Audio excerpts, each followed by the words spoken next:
Hi, folks. This is Abel James, and thanks so much for joining us on Fat Burning Man, where we talk about real food and real results. This week's show is with Gunnar Lovelace. He's the CEO of the online shopping club Thrive Market. We're going to talk about eating on a budget, how to sleep better when you're stressed, and what it's like to do a cleanse. But before we get to the show, I have an epic giveaway alert. You can win $1,000 to spend at Thrive Market, and I'm going to tell you how to enter in just a second. But one of the biggest comments I get from listeners and readers is that getting real paleo-friendly, healthy food is either number one, extremely difficult, or number two, way too expensive. So if you're in that boat like we are, you might think that Thrive is pretty cool. There's a reason Whole Foods has the nickname Whole Paycheck. The markups at most health food stores are ridiculous, but in the 21st century, in the days of the interwebs, there's a better way to get real food. So you've probably heard a lot of other paleo, raw, or even mainstream podcasters and authors talking about Thrive. It's been growing insanely quickly. Thrive has 4,000 natural health and wellness products at 25 to 50% below retail prices. It's kind of like Costco for paleo people, but you don't have to drive there. So here's the giveaway alert. We teamed up with Thrive Market to do an epic giveaway for listeners of Fat Burning Man. You can win a $1,000 shopping spree, that's a lot of chocolate, and one of 10 free year-long memberships to Thrive. Whether you're a first-time purchaser or a current member, you can join the giveaway for your chance to win $1,000 to spend at Thrive. So if you're new to Thrive, they'll even give you 25% off your first purchase, which is pretty awesome considering their food is already discounted 25 to 50%. So to sign up for the giveaway and get 25% off your first purchase, visit fatburningman.com/thrive. That's THRIVE. One more time, fatburningman.com/thrive. At first, honestly, I didn't know what to think about Thrive. I heard a lot of people talking about it, my peers, podcasters, fans and followers, everyone, and I never recommend anything that I don't try myself. So since we live in the middle of nowhere and our nearest Whole Foods is literally in a different time zone, Allison and I have been using Thrive as customers for the last 3 months, and we love it. We're saving a ton of money on our food bill every month. We're getting some of our favorite paleo and raw snacks, staples, and spices all shipped to our front door, even though we live way out in the woods. Most importantly, though, we can get our favorite chocolate for half of what we were paying at the health food store.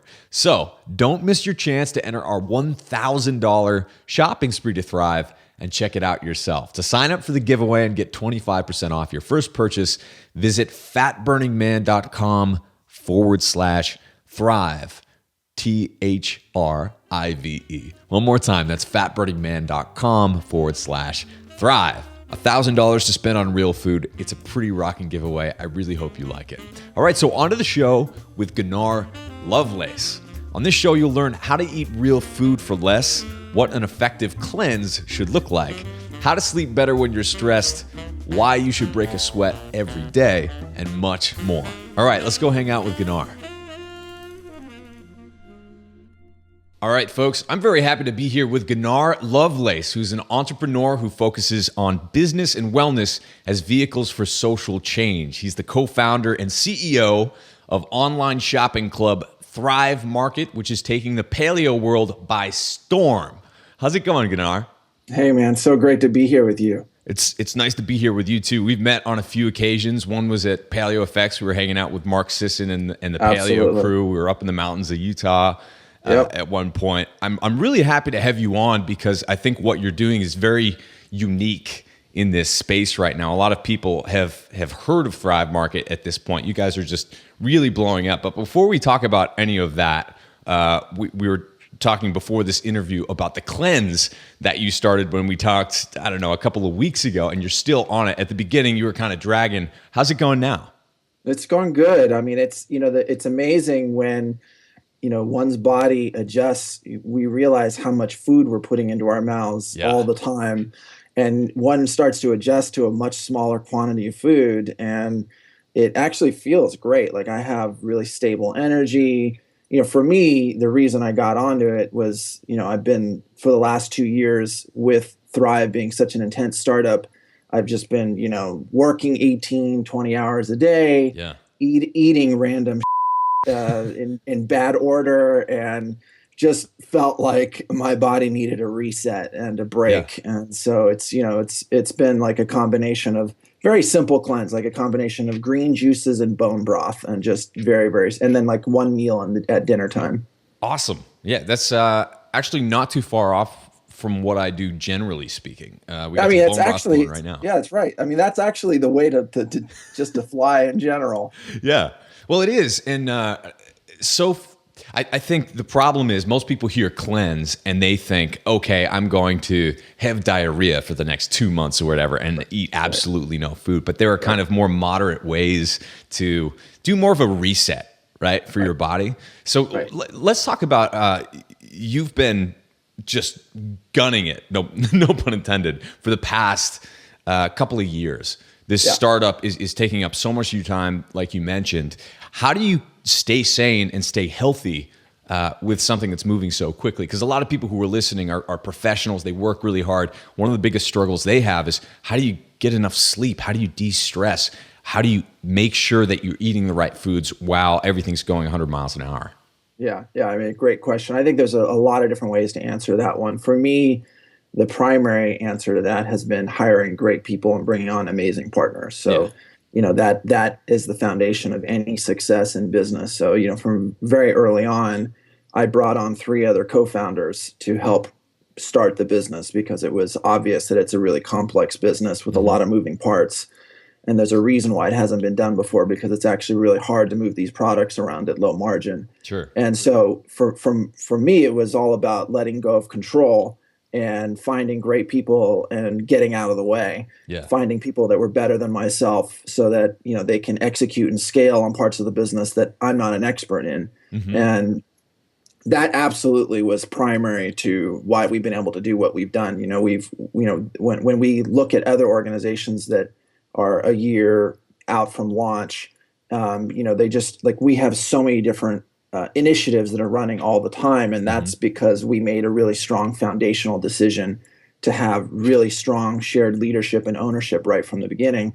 Obviously that can backfire. So it's all about, it's all about picking the right partners, right? Yeah. And we've all been there, where we've thought somebody was amazing and then they weren't, and then having to untangle that, and what does that mean? So, there's clearly the flip side to both of those things. But when a good partnership is right, it's 1 + 1 = 10,000. Yeah. And it really has an order of magnitude effect on the ability to succeed, but also because there's a strong leadership bench, where, personally, I'm able to relax more into the experience. And obviously relaxing more is relative, because it hasn't been relaxing at all. Right. But at least, I know that, like, tech and ops and customer service and content and brand, like, those are being handled by people better than me in those areas. And I can focus on what I'm good at, and then try to get 6 to 8 hours of sleep a night.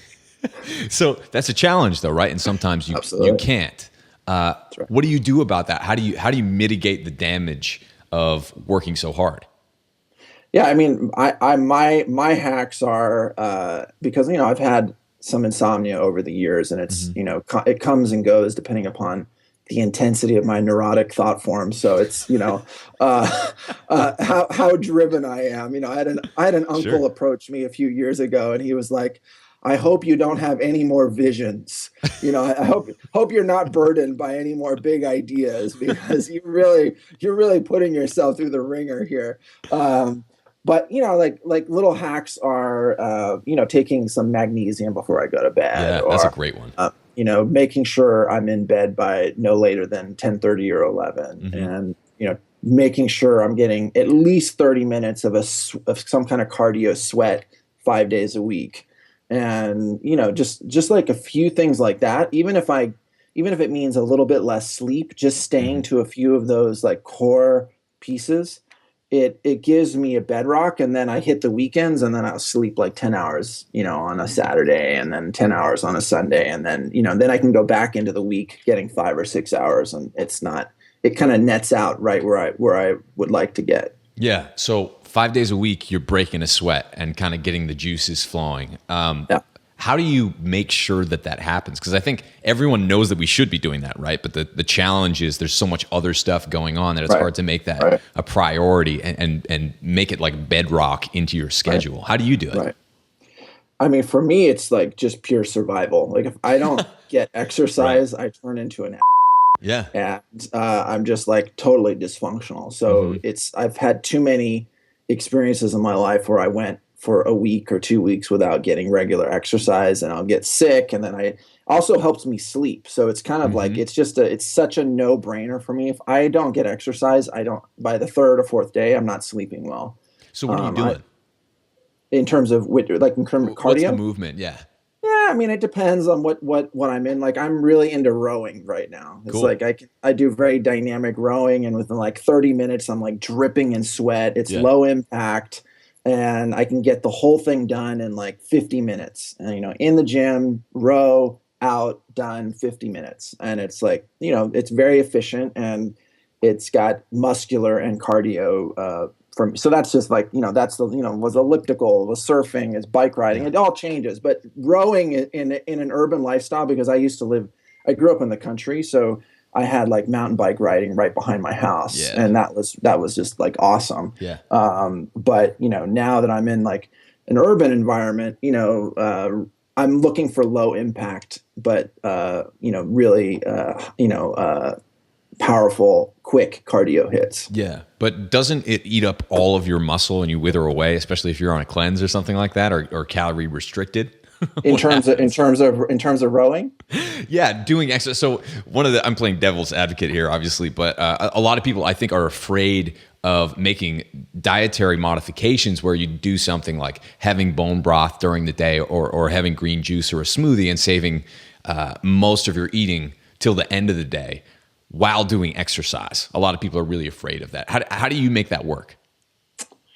I mean, I was putting on some extra weight anyway, so I don't mind losing a little bit of that belly fat. But no, I mean, look, I'm not starving myself, so it's just, I think one of the things and I've done other like calorie restriction diets and fasts and cleanse before, and one of the things that every time I do it, I derive personally, and I think we do as a species in general, we derive so much pleasure from food. Like it's one of the great, it's like if I had to choose between sex and eating food, it'd be a hard decision, because I love eating, so it's, we're wired as a species to like derive tremendous pleasure from putting food into our mouths. Like it's clearly that was a biological evolutionary impulse that's been very successful. Right. So, I love doing it. And I think as a species, we're fundamentally confronted with this incredible level of choice now that presents itself across the board. And fundamentally, I think one of the greatest challenges that we actually face at this point is learning how to develop self-restraint. We're one step away from being monkeys pushing the pleasure button all the time, and it's got a lot of negative consequences, whether it's being overfed and undernourished, or whether it means, what the externalities of our capitalist market are doing across the environmental ecosystem. So there's all sorts of parallels that self-restraint applies itself to, and lowering one's intake of food has, always reminds me of like, wow, like I really was putting food in my mouth in a very reflexive, unconscious way. And like, what was going on in my mind at 11 o'clock or 2 o'clock in the afternoon that led me to want to put something in my mouth, and getting a chance to like be confronted with that. And maybe there's some emotion behind that, or some vulnerability, or like, so that's been really like, being like a scientist, as we all are in different ways, like that's an exciting part of that exploration. I love that you said that, because one of the things that I did after my wife and I have basically like lived on the road for the past year, and we just go out and kind of live like we were camping, right? And going out for hikes and stuff like that. And there's such a fundamental difference between, like you said, the monkey with pushing the pleasure button, which is the way that we just kind of naturally live in the modern world because of all these billboards and chain restaurants and everything that's right in front of us, as opposed to going out for a day hike, right? You don't pack 3 square meals and cook everything and have it ready for you whenever you have a little hunger pang or whenever you're bummed out or you stub your toe or something goes wrong. It's like, no, you might snack a little bit during the day, have some nuts or whatever, but you're eating when you're setting up camp. And I think it's so interesting how easy that is to do, especially if you get used to it. You go out camping for a week or something like that, and you eat one big meal at night, and you appreciate it so much. Like the best meal I've ever had was a dehydrated bean burrito out in the woods. That's right. Yeah. You just appreciate it so much. So I think that's a great point that you made, that most of us can kind of like engineer that into our own lives, but we almost have to like trick ourselves in a way to get closer to what humans should be. Yeah. I mean, I think we're so powerful now. We have so much technology to augment our capabilities, and the way that, supply chains have emerged to be able to give us on-demand pleasure and satisfaction and convenience in every vector of our day-to-day life. We're conditioned all day long, from the moment of birth till the moment we die, that we should be feeding ourselves all sorts of pleasures and inputs all the time, and that's just like our duty as a consumeristic citizen in the 21st century. Right. And that is that's to line somebody else's profit. Mm-hmm. And so I think one of the most important things that we have to do is to like figure out what we stand for, what's important, what really is healthy for us individually. There isn't any one decision about that. Mm-hmm. And it's, really, really kind of that's the experiment that we're all engaged in. And in the micro, and then in the macro, obviously, the species is confronted with that question. How are we actually going to inhabit the planet? For me, it's not like a question that there's nothing going to happen to the Earth. Like the Earth has been here for billions of years. Yeah. It's what kind of Earth do we want to live in as a human species? Right. Yeah, exactly. Now let's talk about one of the other big problems, though, about eating really good food, because that's something that, especially if you dehydrated bean burritos aside, what I try to do is exactly. I try to basically put more pleasure into less food, into fewer meals, right? And you want to make those super high quality, but as everyone knows, you walk into Whole Foods, and by the time you get to the checkout aisle, a lot of people just can't handle it, including ourselves. Sometimes you look at that and you're like, oh, crap. Right. There's a reason it's called the whole paycheck. And so I think you have unique perspective, because where you came from, maybe we can get into a little bit of your backstory, was single mother, and the realities of the economics of eating and living well, or eating in a healthy way, seem like they can be out of reach to a lot of people. So can you talk a little bit about that? Yeah, I mean, definitely. I mean, we all can relate to that issue in different ways. You go to a health food retail store and it's like 1 or 2 bags and it's like $100 to $300, and we're all like, what just happened? Like, why do products with lots of chemicals and processing cost less than ones with no chemicals and processing? It's like saying the sky is down and the earth is up. It feels so natively wrong. And for me personally, it was, like, as you said, like, just, I grew up really poor, and I saw my mom struggling to make the healthy choices, because she was fortunate enough to be very educated in her childhood. And so that, I think, when we think about, our business is focused on making healthy living accessible to everybody. And we see access as a function of price. We see it as a function of geography, and we see it as a function of education. Yeah. And so, so much of it is about those 3 vectors. And so, growing up in an experience with very, very low means, but with a mother who really understood the importance of it, she would prioritize that decision, often at the expense of, like, we always were secondhand clothing or whatever it was. There was always, like, we didn't have a car for a month or whatever the circumstance was, But the practical reality is that a lot of people, don't have that kind of educational exposure to even understand the importance of that, or they have to make other priorities, which are obvious and important. Right. And for me personally, when she remarried, she married my stepfather, who was running a food co-op. And so out of an organic farm in Ojai, California, and I got to see firsthand the power of group buying as a way to make food affordable and build community. And it always felt to me like there was an opportunity to take that model online and to build a 21st century co-op that took the best of that model, stripped out all the hippie stuff, but really kept the heart and soul of it, and really like made it accessible to everybody. Yeah, and I think that's so interesting. My brother Mark, he runs a CSA and has for a long period of time, but it's very challenging to do that with perishables and with foods that are highly seasonal. So I think it's interesting to see the model expand because one of the biggest problems is that, like you said, a lot of people live in food deserts. Like us right now, we live in the middle of nowhere. Our nearest Whole Foods is literally in a different time zone. So the idea that you can order certain staples and non-perishables and have someone truck them out to you is really revolutionary in a lot of ways. Can you talk about why that's important and what it's doing to the food ecosystem, or where you'd like it to go?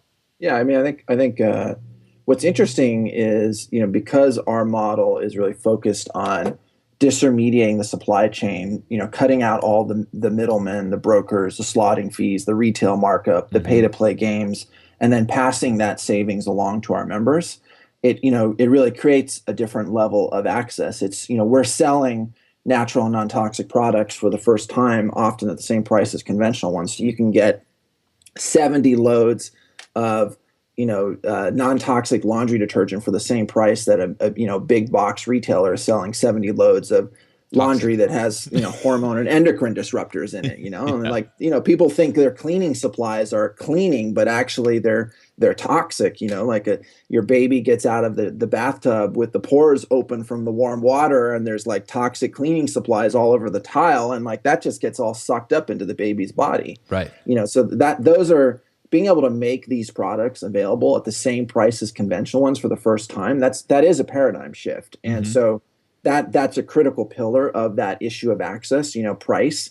And it also, because we're leveraging existing infrastructure, shipping infrastructure, we're able to address the issue of geography and being able to reach people where they are. In your case, you're a time zone away from a Whole Foods, and you can order from us and you'll get all of these products shipped to your door for free. Yeah.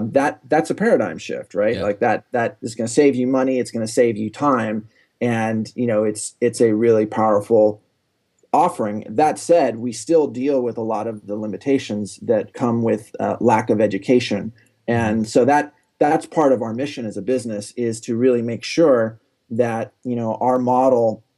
So first of all, every paid membership, we give a membership away to a low-income family, a school teacher, or a military vet. And that's just like central to our thesis. If you can't afford the membership, which is $60 a year, if that's going to get in the way of your ability to access the platform, then we want to make sure you can get one anyway. So that's just that's central to the thesis. Right. And coupled with the free membership, we're building courses and videos on how to think about healthy living on a budget, how to even read a food label, and how do carbs turn to sugar, and what are the emotional issues behind food, and making a holistic package that comes with the free membership that gets given away at scale to families that are being exposed to this for the first time, and doing it in an aspirational way that's not condescending. Yeah. That's really, that's a really fine line to strike. Right. Like how do we make this engaging and entertaining, but not pejorative? Yeah. And so that's, to your question of like, where do we see ourselves going? It's really making good on all three of those issues: price, geography, education. Yeah. And it's fascinating because it doesn't really matter where you are. And I remember growing up, my mom is an herbalist and into holistic medicine and a nurse practitioner. And so we would go into health food stores quite often, but we would have to be so careful with what we bought because, just something that would be $1 for the conventional variety of whatever, even if it's peanuts or almonds or whatever, would be $5 at the health food store. And that's still true today, pretty much anywhere you go. It doesn't matter if it's Whole Foods or the little mom and pop health food store. So it seems like it's in order for true health to scale, we need to bridge that gap, and we need to kind of educate people. And I think it was interesting because I don't think we've been using Thrive as customers ourselves for the past few months and have really enjoyed it, but I don't think we'd be using it the way that we are if we hadn't first been Prime members on Amazon. That's right. Right? It's right. like, And also been exposed to this on all the other channels that have developed it, i.e. Whole Foods and right. Your Mom and all of the things that have come before that have helped you understand the importance of this. Yeah, exactly. So it's interesting to see how this could work using the infrastructure that was almost built by the internet, right? That's right. That's right. Yeah, I mean that's an amazing thing. People write in sometimes and they're like, "Well, I'm concerned about the carbon impact of my box being shipped to me." Yeah. But actually, when we're doing a study on this right now, we're doing a whole carbon audit on the supply chain that we're part of, and we're going to publish that. But what's interesting is actually net, we actually are lower carbon distribution method, because when you think about a normal product that comes from a manufacturer, it goes from the manufacturer to the distributor to brokers, and then it ends up at a retail location, and it sits in a retail space for a long period of time, and there's lights and refrigeration and whatever else is happening there, and then somebody drives to that location. And in our model, we cut all of that out, and we're piggybacking on an existing, FedEx or UPS route that's already happening. That truck driver is already going by your house. They're already there. And so the extra incremental stop that it takes for them to like stop and drop the box off at your house is such a small additional carbon impact relative to what we're replacing on the traditional supply chain. Yeah. It's encouraging because obviously we've built so much in the past. I mean, Fat Burning Man, all of this has happened because of the internet, because you can reach people that otherwise would be completely out of reach. Where do you see this going in a perfect world? How do you see health scaling long term? Yeah. I mean, I think you brought up a great point earlier, which is why do those products cost more? And I think the real issue to that is why products with lots of chemicals and processing cost less is because they've achieved economies of scale, and they're the beneficiaries of crony capitalism and corporate welfare. I mean, that's just straight up what it is. You read Michael Pollan's books or whoever else, and you read about like the corn subsidies and the supply chains, and it's that's all being fed by legacy corrupt stakeholder interests from multi-billion-dollar food corporations that are effectively poisoning our economy, poisoning the earth, and poisoning our bodies. Yes, and that is a rant I like right there. Yeah, right there. So I got lots of them, but I think that the key issue, which we're responding to personally, and which our customers and our audiences are responding to, you and me both, and everybody else who's part of this like new media direct-to-consumer internet conversation, is that we want to vote with our dollars. Like that's fundamentally, we recognize that we're voting with our dollars, and that yes, we're very self-serving and we're self-interested, and we want to make sure we're getting what we want at the best price. But we're also interested in making sure that we're conscious about what we're supporting and what's behind it, and what's the transparency, and what are the effects of that. And that's a powerful movement. And that is only getting stronger and stronger. And we're tapping into that. Our ability, your ability to turn on your video camera and speak to your people directly without any intermediaries, it's the same macro trend. And people that respond to that, your audience are the same folks that are responding to our message, which is that we have the power. We're going to vote with our dollars. We're going to organize together where we don't necessarily believe the prevailing media paradigm, and we're going to make a world that we think is good for us and good for our families. Yeah. Now, what about internationally? What does that look like going beyond America, right? Long term. Yeah.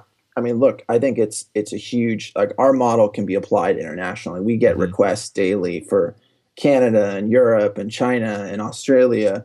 And it's obvious that it's a place for us to roll.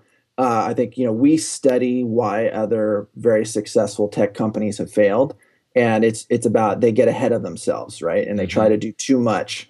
And, we know that if we just stay focused on the domestic market in the US, solving that problem, we will be hyper successful in changing the food supply and changing the conversation, not only here, but we'll be part of that globally. And if that means that somebody else copies our model in another country or part of the world, that's only good for everybody ultimately, because it means that people are accessing healthy food for less. So obviously, we want to scale to many other markets. But there's going to be markets where we're not the first in because people are focused there and have boots on the ground, and they're able to move quicker than we are because we're focused on really making sure that we succeed here in the U.S. What's making this difficult? Because if you're kind of the first mover in any space, especially if you're doing something differently or what seems like differently for the first time, a completely unique model, what's working against you right now, and how are you trying to solve that?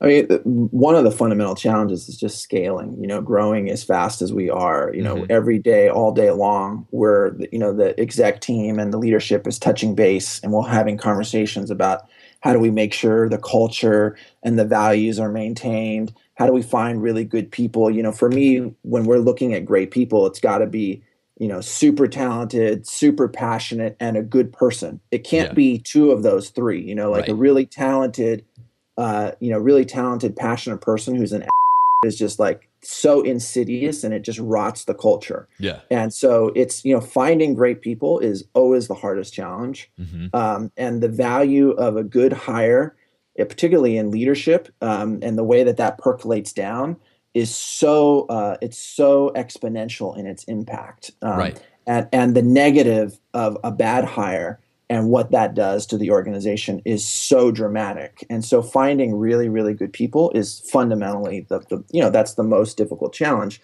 The good news for us in that regard is where it's a really rare constellation where a business has so much financial upside and such an authentic social mission that it attracts exactly the right type of people. It's like a self-serving feedback loop where really talented people who get what we're doing, understand the problem, but they're also good people because they're resonating to the social mission. They're inherently interested in working for us, and then they apply through the front door, and we've got half the team is from like referrals from existing employees. Wow. But it's still a real challenge. Like pre-launch 10 months ago, it was 10 people. And, here we are in our 10th month in business, and we're over 200 people. And by the end of the year, we'll be over 400 people. Crazy. And, like every single step, we're like, okay, we're running a food program for everybody, but can we afford to do that now for all the employees? And, we just put, medical benefits in for the company. And it would have been a really easy decision for us to exclude the operations and warehouse staff. Like that's kind of best practices. But, we made a fundamental philosophical decision that we wanted our warehouse staff to have the same benefits that the CEOs and C-level executives had. Yeah. So, those are difficult decisions that get made, and they have real impacts. Yeah. And I think fundamentally one of the things that's exciting about this endeavor, but also challenging, is showing that social enterprise businesses that do good can also succeed and be very profitable. Right. And that's fascinating too, because I've been listening recently to the news, reading some articles about some of the other companies that are in that space. And I'm sure you've heard all about this, right? Amazon not having air conditioning for some of its employees. Right. That story was amazing. Isn't that nuts? So the ambulances sitting outside the warehouse. Right. Wow. So at the same time, you have basically one of the first movers from an infrastructure and supply chain standpoint, who has enabled in a lot of ways companies like Thrive to do good, are built on something that might be cutting a few too many corners. But it must be a huge challenge to try to also scale at the same time using a similar model as a company like that, but still be good, right?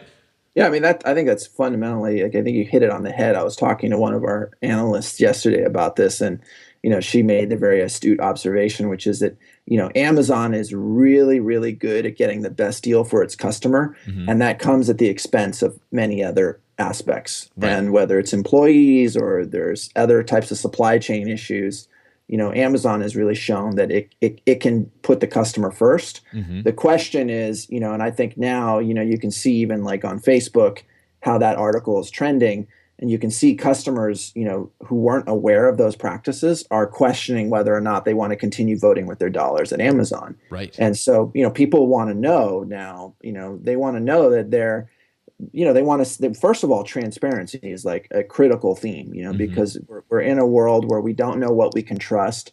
And so the more transparency that we get as consumers, both in terms of media and products, the more we're likely to make, a resonant decision with that particular offering. Yeah, I love it. Now, let me ask you a big question, and this is totally setting you up for a rant, which I'm sure you have.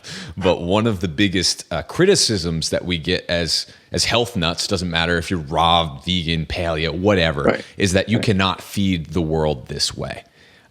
Can you offer a counterpoint? How can we feed the world healthy, real food as opposed to the corn subsidies and that sort of thing? How can we feed the world this way?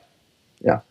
Well, I think, there are so many interesting things happening with regenerative agriculture, the Savory Institute, mob herding and intensive farming practices, the ability to put people to work with good paying jobs doing intensive farming practices on all of the arable land that we have, and to produce really nutrient dense food that also is good for the environment. It's clear, like there's all sorts of studies coming out about carbon farming and regenerative agriculture, and how building topsoil through intensive farming practices is the fastest way to sequester carbon, create jobs, and create truly nutrient dense food. Obviously, there's real supply chain issues with that and scaling issues. Like, we've been supporting an effort over the last couple of weeks that's focused on California, that there's an initiative to get $160 million unlocked for carbon farming here in California. And it's all, intensive farming practices that are exactly what we're talking about: regenerative agriculture, micro farms doing really intensive farming practices. And, we need to, support those efforts as consumers, but we also need to help our policymakers understand that this is actually a very smart political decision for them to make. Yeah. Like when we talk about unemployment, like real unemployment in this country, putting the honor and respect back into farming and doing it in a really intensive farming practices that put people to work at, doing incredible service to the society, that's producing truly nutrient dense food and paying them a really good living wage, it pays for itself. I mean, you look at the work that's come out of Polyface Farms and some of like the schematics and the maps that they have, and like the diagrams and blueprints. Like, there's all sorts of blueprints out there for how to make $45,000 a year just moving your pigs like from one quadrant to another. Right. And it's super low cost, and and it's great for the environment, and it's great for the workers, and it's a net win across the board. And I think, the issue for us now is building those templates out in a way that is accessible, it's understandable, they're funded, there's really good science behind them, and then consumers understand the importance of that and help support it by voting with their dollars. Yeah. And it seems like somewhere in the past 3 to 5 years, we've kind of hit a tipping point. People have had enough of, dumping money into the wrong system. Yeah. But there's still kind of like that lag between building up this more holistic way of farming and getting healthy food to people, and the economics around all of that, and also the education, because you have the early adopter crew, like the raw vegans and the paleos and all the people who are kind of the hippies and all of those. All the hippies. But like you said before, you're kind of trying to take some of the hippiest stuff out of it so it can be more accessible. What does that mean exactly? I mean, that's one of the things that's been so exciting to me about the business, because I have been personally looking for an organizing principle that, creates an opportunity for us to have this type of conversation at scale, for a long time. And I've been successful with other previous businesses, but I've always felt friction, like I'd talk about, environmental issues or what social justice issues or whatever it was. And it just it instantly is polarizing. And what's so amazing about health and wellness is that it plays to self-interest in such a powerful way that it transcends ideology. It doesn't matter if you're conservative or liberal. Everybody wants to feel good in their bodies, and everybody wants the same thing for their children. And so being part of a distribution mechanism and an educational platform that makes that choice easy for people is naturally part of a large virtuous cycle that's benefiting families, it's benefiting the community, it's benefiting the economy, with 50% obesity and diabetes rates, it's benefiting the environment, shifting from toxic conventional supply chains to regenerative and organic supply chains. So that that to me is what's so exciting about the conversation around health and wellness. And I think, there's so much we get lost, like, oh, paleo versus vegan or whatever it is. It's like infighting. And those are great conversations. Like they're fun, they're entertaining, they're interesting. But like it's really important we don't get lost in the weeds. Like we're part of a much bigger conversation, which is, we have to work together. We have to transcend our differences. Otherwise, we're going to pass a world to our children that is toxic and disgusting. And that's just like the bare facts. Like there was 1 billion of us on the planet for 200,000 years of our species history. And in the last 100 years, we've gone from 2 billion to 7 billion. Right. Like that's just hard science. There is no arguing with that. And we're going to go to 9 to 12 billion in the next generation. So, if we don't get our act together, we're in serious trouble. Yeah. And so health and wellness, I feel like, is a Trojan horse to have this conversation at such a scalable way. It plays to self-interest in such a powerful way that, in a given month, we'll have conversations with the most powerful conservative people in the country and the most powerful progressive people. And without exception, everybody's like, what can I do to help? Yeah. How can I get involved? Everybody understands the importance of this. There's an awakening that's happening around this. And so we're benefiting from that awakening. And I think, as you said, there's a real shift happening and it's coalescing and we're part of it. Yeah, I love it. Well, we're just about out of time, but before we go, why don't you just mention one thing that people can do, one simple thing to apply health to their lives that maybe they hadn't heard before, or something that's unique to you that you really value?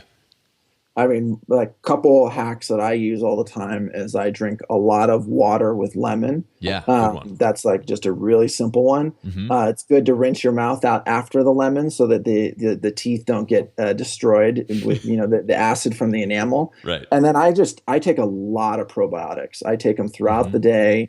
In a high intensity circumstance, that if we're particularly in an entrepreneurial circumstance with a lot of stress, our immune system is always under duress. And so, taking a lot of probiotics is a great thing. I have great temperature stable probiotics that I carry with me everywhere, and I'll take them like 3 to 5 times a day. And it's just a great way to support my immune system. That's so cool. Well, Gunnar, thank you so much for coming on this show. Yeah, this has been a blast. I think people are really going to dig it. Yeah, really, really appreciate getting the opportunity to hang out with you. Yeah, man. We'll have you on again soon. All right. Thanks, buddy.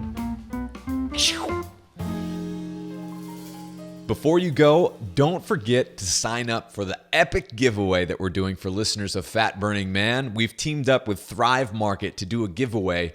You can win a $1,000 shopping spree and one of 10 free year-long memberships to save a ton of cash on real food. Whether you're a first-time purchaser or a current member, you can join the giveaway for your chance to win $1,000 to spend at Thrive on delicious paleo-friendly food like kale chips, coconut oil, and my personal favorite, chocolate. And if you're new to Thrive, you'll even get 25% off your first purchase, which is pretty awesome considering their food is already discounted 25 to 50%. So to sign up for the $1,000 shopping spree giveaway and get 25% off your first purchase, visit fatburningman.com/thrive, THRIVE. That's fatburningman.com/thrive. This is Abel signing off. Have a great week.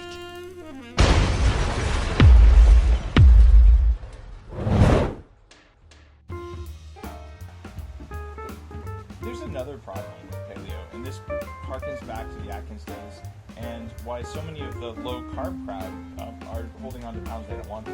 I felt this when I lost my first 50 pounds.